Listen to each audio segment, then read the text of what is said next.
sit with me. Imagine a flame burning in the center of your heart. And with every inhale, imagine this light getting brighter. And as you exhale, you send light out. And if you want, I'll even invite you to close your eyes. And if you all close your eyes, no one will see how nervous I am up here. Breathe. As you inhale, imagine the face of someone you love. As you exhale, send them light. And as you inhale, imagine the face of someone you're struggling to love. And as you exhale, send them light. Finally, imagine you at the center of this light. And as you inhale all their light, all your light into you, exhale. Let go of the light. Let go of you. I call that meditation, sit with me, the light of compassion. And the first time I practiced it, I lit a candle as my guide. And as I closed my eyes and inhaled, I smelled smoke. And as I opened my eyes and exhaled, my trash can was on fire. I had thrown the match in the trash, and suddenly my meditation looked more like a fire drill. I ran to grab the can, burned my hand, stormed to the door, and tossed the flaming can and trash out into the yard and stood there, pissed at the world in my boxers. And as I trudged back in the house, I cursed my therapist, Mimi, the one who prescribed that meditation to help with my sleep, and I sat wide awake next to this candle. And as the smoke settled, so did my thoughts and frustrations, until all that remained in this dark room was a flickering light and me. And I sat there thinking, that's a good metaphor. You see, maybe like you, I sometimes feel the world around me is on fire. And maybe like you, sometimes trying to put out that fire only burns my hands. And maybe like you, when the smoke settles, I realize all that starts with me. And yet, when I open my eyes to the world around me, I'm reminded, in just the 40 seconds that meditation took us, someone dies by suicide. Mental illness takes their light. I direct a mental health nonprofit for a living because I know what it feels like to not want to live. I know what it feels like to be in the dark without a light.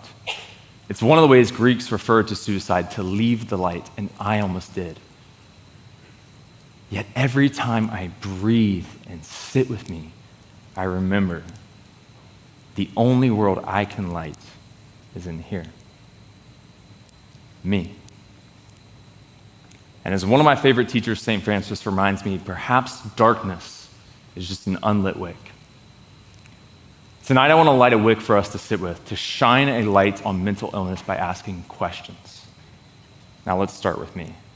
Now I know what you're probably asking yourself. What does this dude in ripped up Vans who probably doesn't own a hairbrush know about mental illness? Truth is, I'd be asking the same thing, and truly I don't know much. I just know I love to ask questions, and that's where this started. You see, I entered college with more light than I knew how to shine. I enrolled in honors, had a 4.0, was volunteering club sports. I was on the path to becoming a doctor until sophomore year. I didn't just hit a slump. I spiraled into depression because for the first time in my life, I didn't have answers. For the first time in my life, I thought ending my life was the answer. My grades were dropping. I didn't know why. My mind was spiraling. I didn't know why. I was isolating, not asking for help. I didn't know how. You see, at this point in my life, no one had showed me how. I was a young man, smart, strong, successful. On the surface, I had it together. But inside, I was crying for help. And I thought, like so many men, asking for help is weakness. But what happens when you don't ask for help? You depress. Thoughts, feelings, energy, and eventually they find a way out. So is it any wonder why? why suicide is the second leading cause of death among youth in America. Now, when the weight of the world crashes down on you and you don't have answers and you don't know how to ask for help, you can't carry it alone. Here's why. One day I got a call.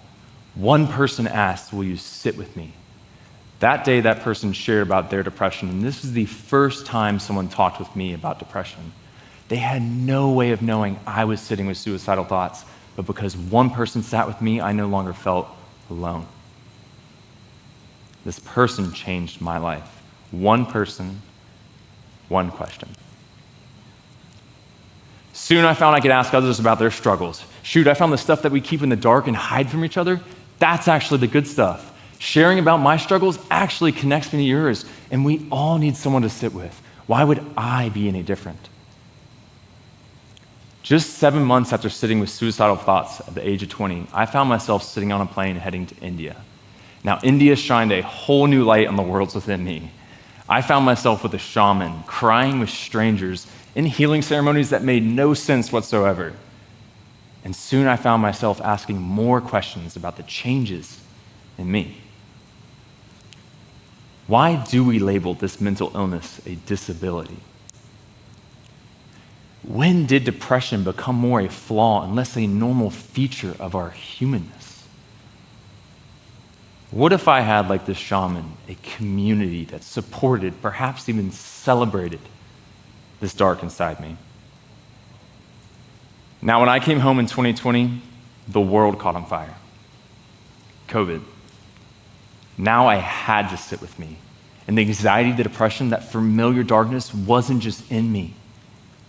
It was all around me. In 2022, our nation's suicides and overdoses surpassed 150,000. That's about the population of the city of Charleston. Physicians saw more teens and young adults for mental illness than physical ailments for the first time in history. And suicide attempts in my hometown shot up 78%. I had to know why. So I sat with people. I asked. And in the spring of that year, I met an addiction recovery nonprofit, and together we hosted a fundraiser. We lit a wick in the heart of this darkness. But a week later, I got a call. We lost another friend to an overdose. Addiction, a slow suicide, a cry for help. I once cried myself. It was too much. That day, I realized no one struggles alone. Mental illness affects all of us.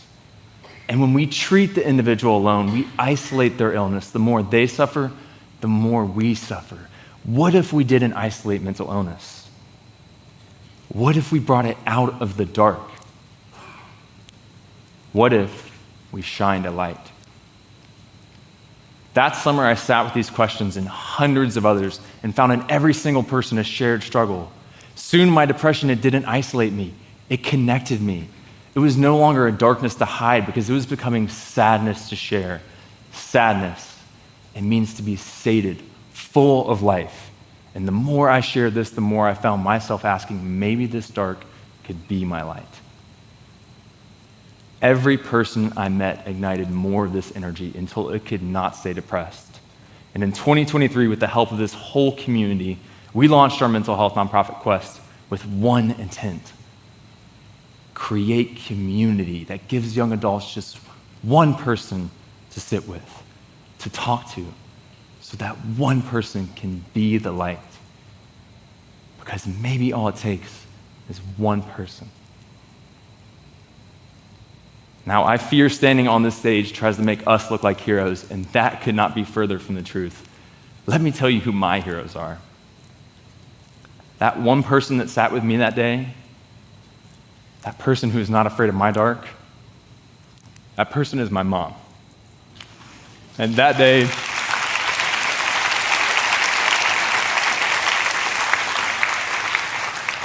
she allowed me to find my light again. And she even named me Luke. It means light. Mom, thank you.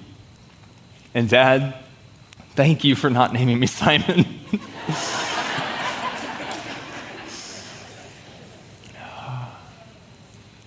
You see, depression, darkness, that's still in me, but it's not all of me. I have a community now that shares these struggles.